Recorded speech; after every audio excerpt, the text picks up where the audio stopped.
Olá, boa noite, tudo bem? Vamos lá? Bom, este foi o título do trabalho que eu submeti para a quinta semana quântica.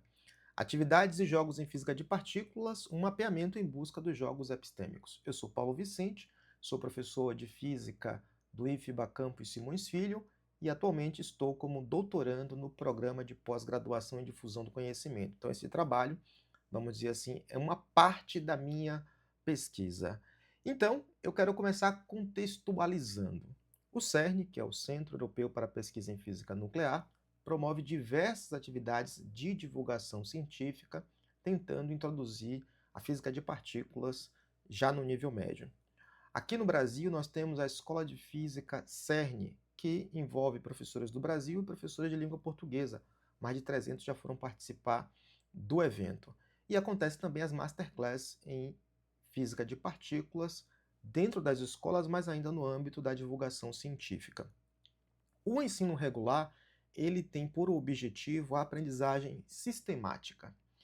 E física de partículas é um assunto muito complexo. A gente não estuda nem em nível de graduação. Como levar isso para a escola? Como é que faz isso? Bom, eu encontrei um trabalho de Jeff Wiener que mostra que é possível ensinar conceitos já no ensino fundamental. Encontrei outro trabalho, tese de doutorado também, que mostra que é possível ensinar no ensino médio. Então o problema ele não é cognitivo, ele é de ferramenta.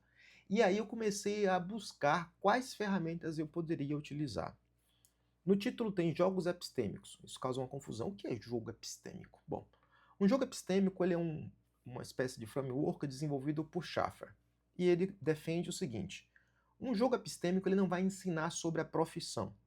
Ele vai colocar o jogador naquela situação que simula a prática profissional, portanto, em um ambiente simulado, e espera-se que o jogador consiga desenvolver as habilidades dessa profissão, os conhecimentos que precisam ser mobilizados, ele assumir a identidade daquele profissional, quais são os valores e qual a epistemologia, a forma que essa comunidade valida o seu conhecimento. Os estudantes aprendem em jogos, em mundo de ficção. Portanto, colocar ele num ambiente simulado, em que eu não preciso ensinar o conceito, mas ele precisa descobrir para avançar no jogo, pode ser uma estratégia relevante. Já existem jogos epistêmicos em outras áreas.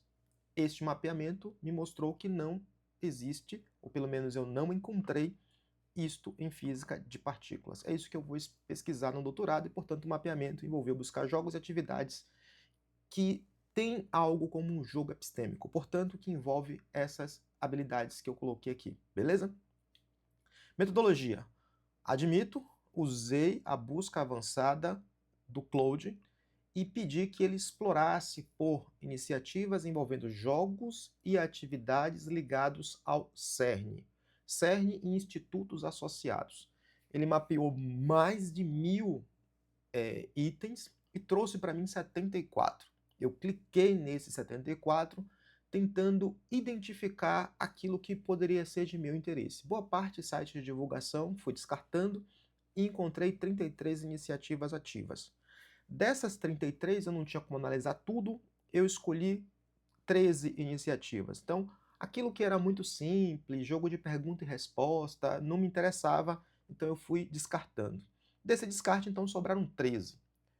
Desses 13, aí num intervalo amplo, 6 era basicamente quebra-cabeça, jogo de cartas e por aí vai.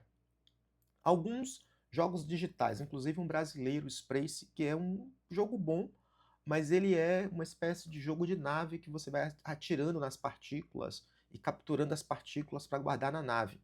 Não ensina sobre a comunidade, é um jogo engajante, pode ser qualquer outro jogo de nave de tiro, por exemplo. Encontrei jogo de realidade aumentada, uma atividade muito interacional, muito interessante, e encontrei, claro, a Masterclass em Física de Partículas, em que o lema é seja físico por um dia. Durante um dia, alguns institutos fazem em 2, você tem várias palestras para compreender física de partículas, e o ponto alto da atividade é quando o estudante vai analisar colisões de partículas que aconteceram no CERN de verdade. Vão se reunir, vão usar um aplicativo chamado Hipatia ou depende se for do CMS ou outro aplicativo que é utilizado, e ele vai se comportar como se fosse um cientista. E terá uma videochamada em que eles vão interagir com os pesquisadores no CERN.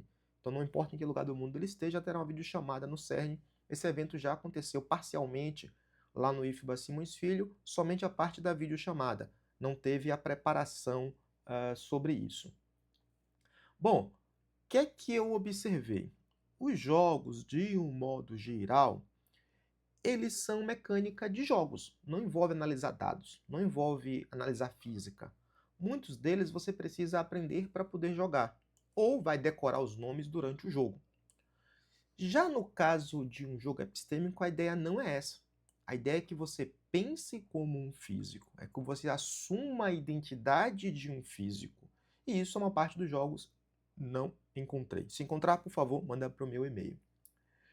Bom, quais são os conceitos mobilizados em jogos de um modo geral? Jogos de carta exigem o quê? Memorização, decorar regras de números quânticos para que o jogo avance. Os jogos sempre ignoram valores da comunidade científica. É muito mais para engajamento, muito mais para memorização. É você utilizar jogo para transmissão e não para aquilo que o jogo é muito bom. Portanto, ensinam regras de física, mas ignoram os valores da comunidade.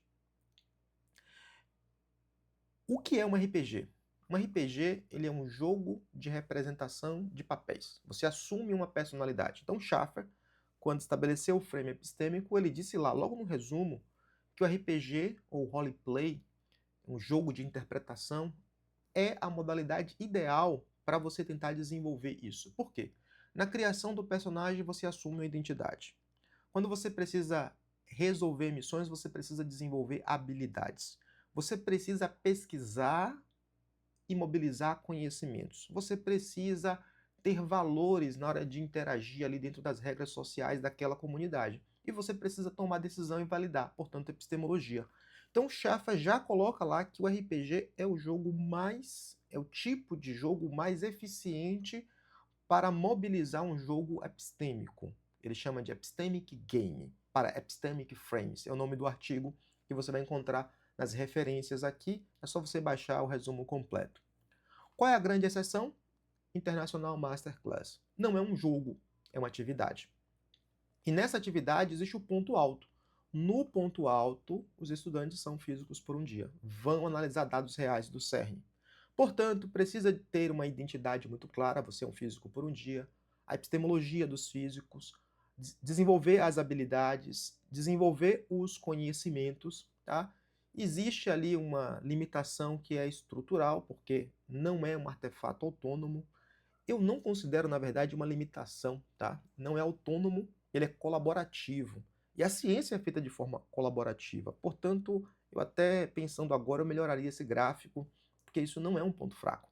Isso, na verdade, é um fortalecimento. Não dá para jogar de forma autônoma, porque a ciência não é autônoma. Então, a gente precisa repensar ao promover atividades de jogos. Tenho observado que boa parte dos jogos eles têm ido muito na linha de digitalizar o que é ruim. O ensino voltado para a transmissão de conceitos. Todos os conhecimentos já estão aí na internet, nos livros, no ChatGPT, no Cloud. O que a gente precisa fazer é como pesquisar esses conhecimentos e interpretar de forma adequada.